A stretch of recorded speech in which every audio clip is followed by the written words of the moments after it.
আসসালামু আলাইকুম।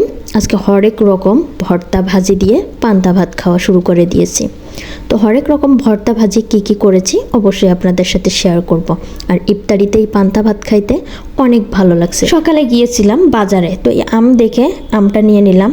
আম দেখে তো আর মন মানেনি, আমের দাম আসছে 25 টাকা। মন বলে তো একটা কথা আছে, তো নিয়েছি। আর এইদিকে ঢেঁড়স ভর্তা করব। ঢেঁড়সগুলো ভালো করে পোড়া পোড়া করে নিলাম। আর পোড়া পোড়া করে ঢেঁড়স ভর্তা করলে অনেক মজা লাগে। এইদিকে আবার হচ্ছে চিংড়ি মাছ, বরবটি, আলুগুলো নিয়ে নিলাম। এগুলো হচ্ছে আজকে ভর্তা করব।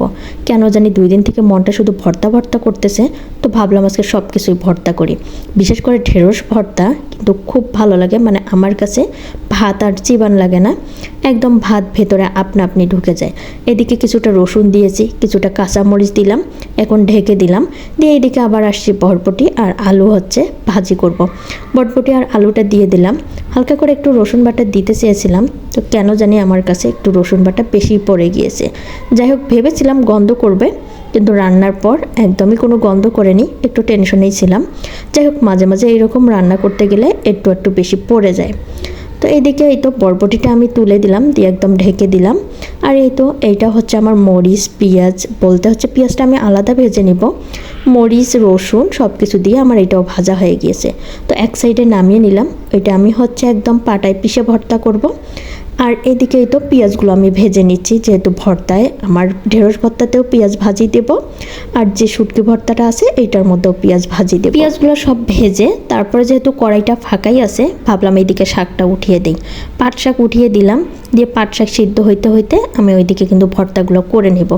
আর পাট শাক কিন্তু একদম এরকম করে তুলে দেওয়ার পরে একটু ভালো করে নেড়েচেড়ে দিবেন, পানিটা হালকা করে টেনে যাওয়ার পর, তাহলে কিন্তু পাট শাকটা সবুজ সবুজ থাকবে। ভর্তা করার জন্য ভেজে রেখেছিলাম, সেইটা পাটায় দিয়ে দিলাম। এখন ভালো করে মিহি করে ভর্তা করব। আর এগুলো হচ্ছে যখন ভাজার সময় আমি লবণ দেইনি, এই কারণে ভর্তা বাটার সময় লবণগুলো দিয়ে দিলাম। দিয়ে এখন ভালো করে ভর্তা বেটে নিচ্ছি। ভর্তাটা আমার বাটা হয়ে গিয়েছে, তো এইখানে এই তো পেঁয়াজটা আমি হালকা করে বেটে নেব, মানে পেঁয়াজটা কোনো রকম হচ্ছে থাকবে, কোনো রকম এর ওপর বাটনাটা শুধু ফেলাই দিলাম। তো আমার এইদিকে ভর্তাটা হয়ে গেছে। এখন আমি সরিষার তেল দিয়ে ভর্তাটা সুন্দর মতো মাখিয়ে নেব। তো চতুর্দিকে ভর্তা তো ছিটিয়ে আছে, ভর্তাটা একসঙ্গে করে তারপর হচ্ছে সরিষার তেল দিয়ে ভর্তাটা মাখিয়ে নেব। এই তো সরিষার তেল আমি খুব আস্তে আস্তে ঢালতেছিলাম, কারণ আমার কাছে মাঝে মাঝে ভর্তার মধ্যে এরকম করে আস্তে না ঢাললে হঠাৎ করে অনেক বেশি সরিষার তেল পড়ে যায়। কার কার আমার মতো হয় অবশ্যই কমেন্ট করে জানাবেন। এই তো আমার এই ভর্তাটা রেডি। আর এই ভর্তাটা খাইতে কী যে মজা, আপনারা একদিন ট্রাই করে তারপর কমেন্ট করবেন।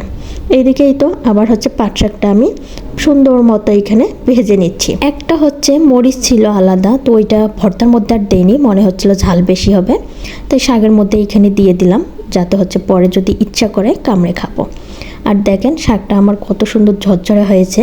তো একাটি শাক ছিল, একাটি হচ্ছে আমি ভাজি করে নিলাম। আর এইদিকে আমার হচ্ছে এই তো বরবটি ভাজিটা হয়ে গিয়েছে। একদিকে আমার ভর্তাও হয়ে গেল, শাক ভাজি হয়ে গেল, আর হচ্ছে বরবটি ভাজিও হয়ে গেল। শাকটা নামিয়ে নিয়েছি, আর শুধু হচ্ছে ঢেঁড়স ভর্তা করার বাকি আছে। ভেবেছিলাম আর মরিচ হচ্ছে খোলাই দিব না, মরিচ আছে, তো আমি যেহেতু লবণের মধ্যে রেখেছিলাম, লবণের বয়ামটা অনেকবার তো খোলা হয়েছে, আর মরিচগুলো একদম চেপে গিয়েছে। কোনো রকমে কষ্ট করে মরিচগুলো একদম হচ্ছে নিলাম, মিহি করে নিয়ে এখন হচ্ছে ঢেঁড়সের মধ্যে একটু সরিষার তেল দিয়ে সব কিছু দিয়ে ভালো করে মেখে নিচ্ছি। আমার এই গরমের দিনে ঢেঁড়স ভর্তা খাইতে ভালো লাগে ভাজির থেকে, কারণ ভাতের সাথে দিলে একদম মুখের মধ্যে ভেতরে আপনা আপনি চলে যায়, এই কারণে আমার ভালো লাগে। সব কিছু আমার ভর্তা করা শেষ, ভাজি করা শেষ, সব কিছু ভাজি ভর্তা নামিয়ে নিচ্ছি। আর এখন হচ্ছে আমি ইফতারিতে পান্তা ভাত দিয়ে ভর্তা, ভাজি আর কিছুটা গরুর মাংস আছে, এগুলো দিয়ে খেয়ে নেব।